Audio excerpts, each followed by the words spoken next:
Assalamualaikum warahmatullahi wabarakatuh. Salam sejahtera untuk kita semua. Shalom, Om Swastiastu, Namo Buddhaya, Salam Kebajikan. Kami dari kelompok 4 Statistika. Prodi Teknik Informatika, Fakultas Ilmu Komputer, Universitas Muslim Indonesia. Akan berbagi ilmu ke teman-teman sekalian tentang probabilitas. Nah, sebelum ke videonya, ada baiknya kita kenalan dulu nih, karena ada pepatah yang mengatakan bahwa tak kenal maka tak sayang. Perkenalkan, nama saya Muhammad Firman Maulana Saputra, Stambuk 130 2019 0253. Saya Muhammad Zakar Sahara, nomor induk mahasiswa 130 2019 0252. Perkenalkan, saya Andi Maulana Amir, Stanbook 130 2019 0257. Perkenalkan, nama saya Renaldi, Istanbul, 130 2019 0258. Perkenalkan, nama saya Hiral Maudi. Nomor induk mahasiswa saya 130 2019 0254.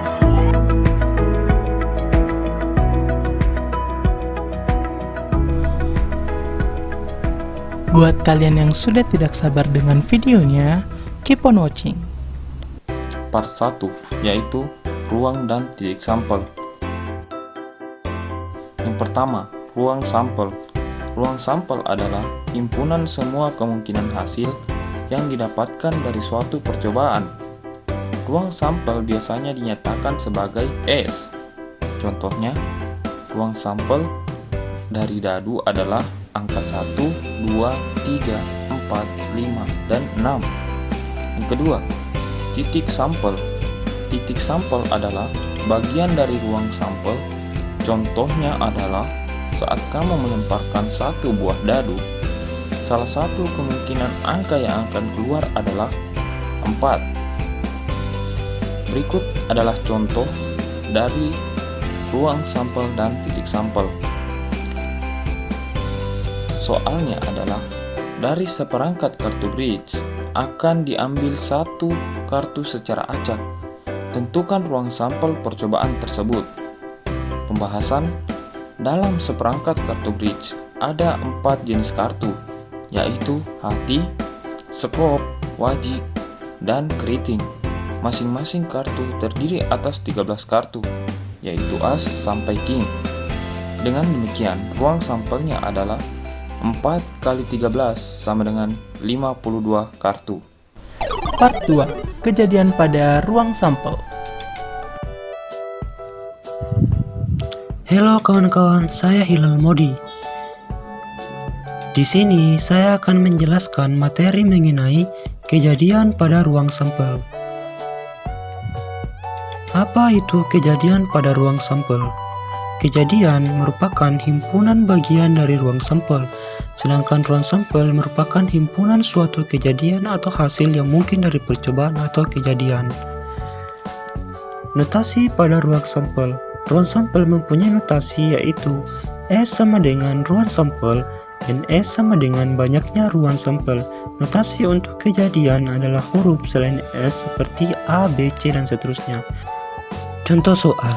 Pada pelemparan sebuah dadu dengan ruang sampel S sama dengan 1, 2, 3, 4, 5, 6. Jika A sama dengan kejadian munculnya mata dadu kurang dari 3, maka A sama dengan 1, 2. Maka jumlah ruang sampel A sama dengan 2. Jika B sama dengan kejadian munculnya mata dadu genap, maka B sama dengan 2, 4, 6. Maka jumlah ruang sampel B sama dengan 3. Jika B sama dengan kejadian munculnya mata dadu prima, maka P sama dengan 2, 3, 5. Maka jumlah ruang sampel P sama dengan 3.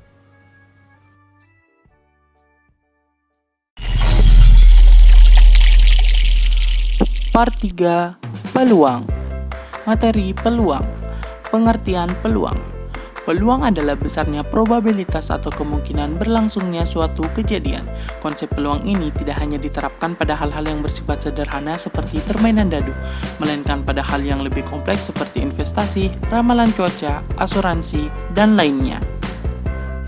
Pengertian peluang klasik. Peluang klasik adalah peluang pertama yang dipelajari oleh para matematikawan di abad 17 dan 18. Semua kejadian yang akan terjadi ditentukan melalui ruang sampel.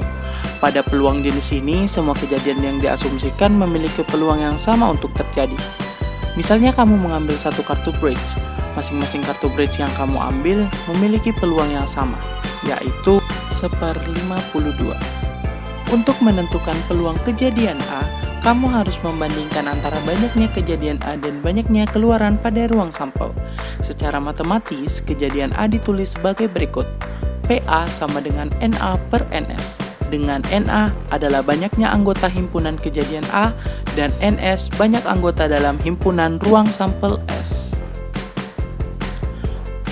Perhatikan contoh soal berikut. Dari seperangkat kartu bridge akan diambil kartu merah bernomor 10. Tentukan peluang terambilnya kartu merah bernomor 10.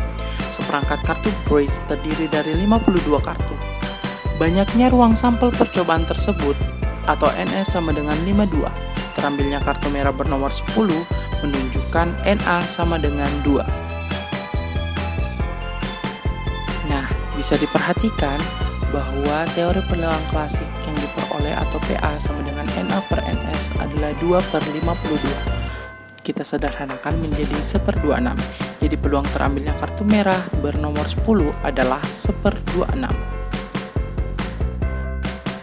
Selanjutnya, kejadian-kejadian komplement.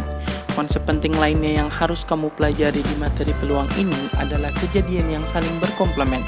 Komplement kejadian A adalah kejadian yang terjadi di ruang sampel selain A. Kejadian komplement ini biasanya dinyatakan dengan AC. Secara matematis dirumuskan sebagai berikut. NAC sama dengan NS dikurang NA. Mengingat semua jumlah kejadian sama dengan 1, maka persamaan di atas menjadi seperti berikut. PA plus PAC sama dengan 1 atau PAC sama dengan 1 dikurang PA. Nah, untuk lebih jelasnya, teman-teman bisa menyimak contoh soal berikut ini. Jika peluang siswa SMA Taruna gagal dalam ujian adalah 0,0001, tentukan peluang siswa SMA Taruna berhasil dalam ujian. Pembahasan, misalkan A adalah kejadian siswa SMA Taruna gagal dalam ujian. Dengan demikian, AC adalah kejadian SMA Taruna berhasil dalam ujian. Berdasarkan persamaan komplement, diperoleh PAC sama dengan 1 dikurang PA sama dengan 1 dikurang 0,0001 sama dengan 0,9999. Jadi peluang siswa SMA Taruna berhasil dalam ujian adalah 0,9999. Part 4. Peluang bersyarat.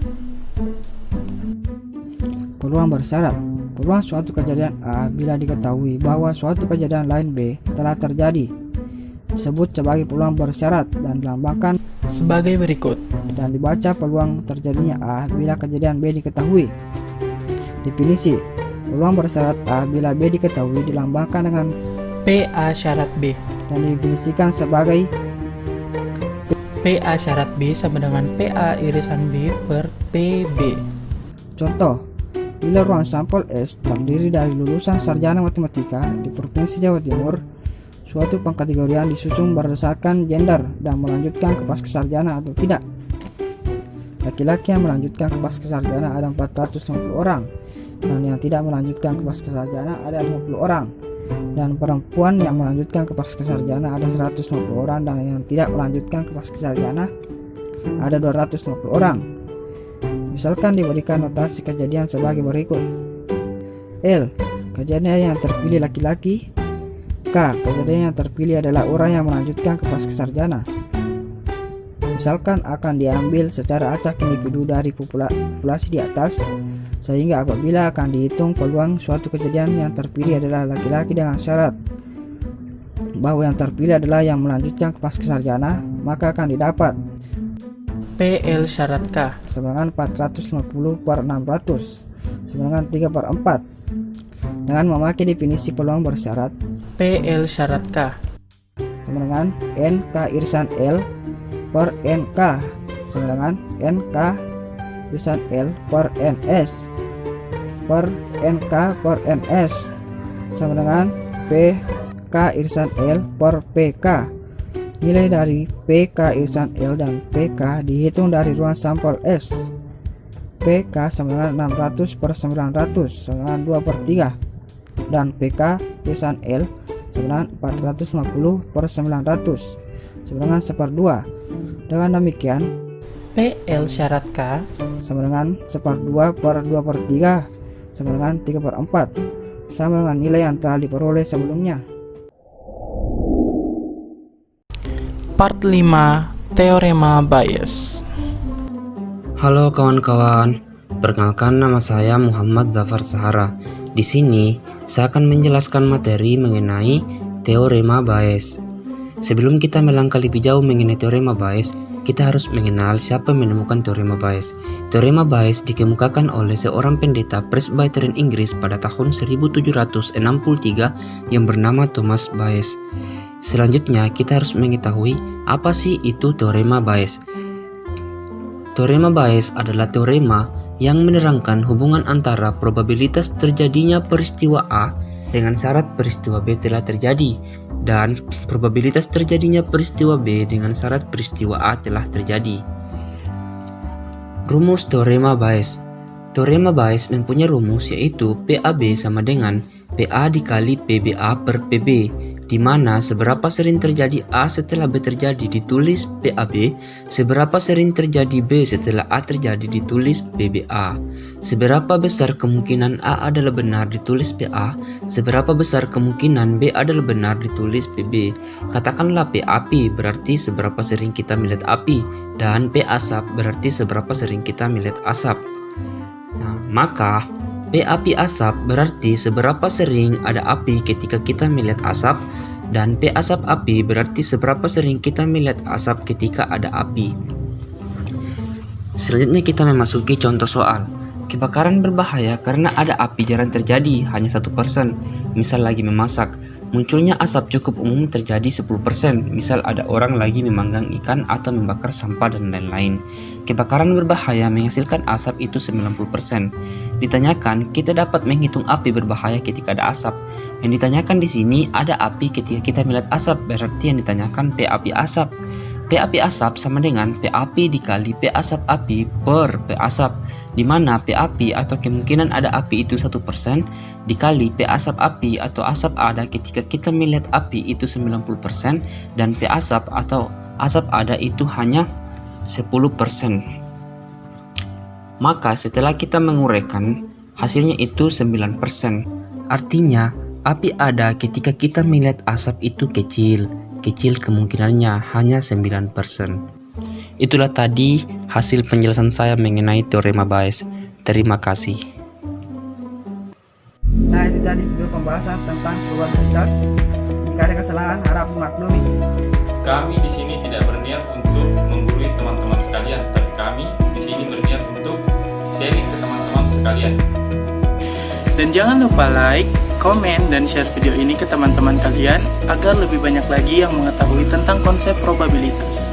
Sekali lagi, mohon dukungan dari teman-teman dengan cara like video ini, karena dengan dukungan teman-teman menentukan nilai kami pada tugas ini. Terima kasih.